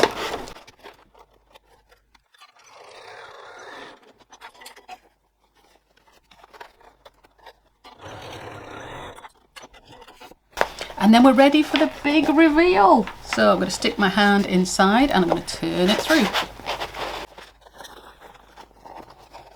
I'm going to turn it halfway first, and that's because I want to take a photograph of it inside out beforehand. Take that bit of sticky tape off. You should have plenty of space to turn this through. The opening at the bottom is pretty large.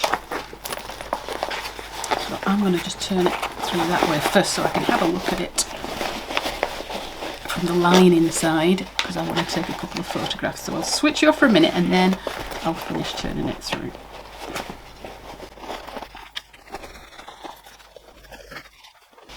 Thanks for bearing with me. I just wanted to take a couple of shots of the inside before I turned it through. Right, let's finish off.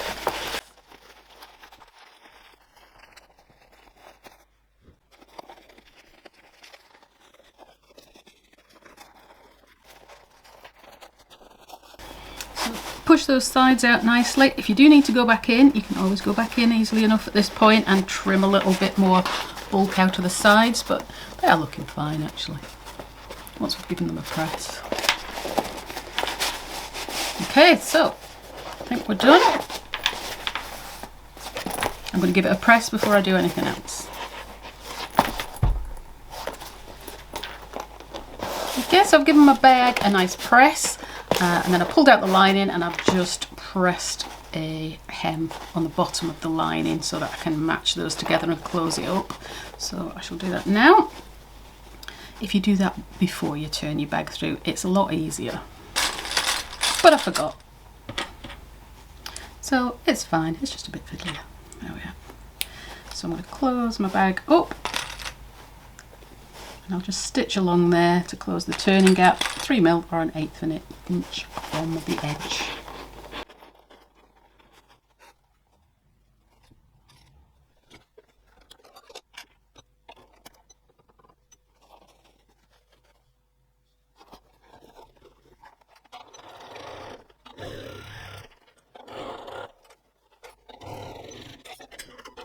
And the last trim up.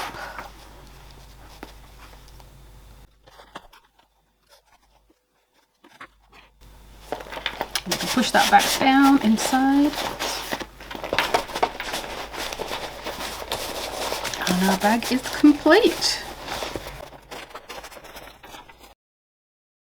When I was pressing that, by the way, I just folded up a small towel and sort of in a square and put it inside so you can get it into the sides, and I did cover it with a pressing cloth so it wasn't going to affect anything. So there we are.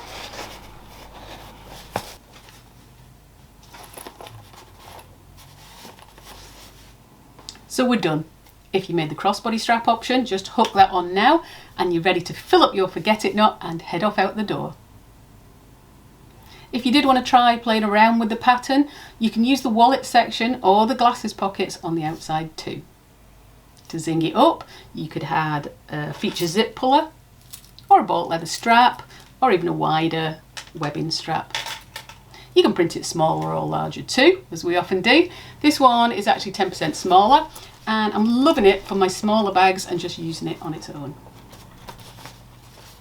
Jump onto my Facebook group to ask any questions you might have about the pattern or bag making in general. And don't forget to subscribe here on YouTube while you're watching. All the links you need are in the text below this video.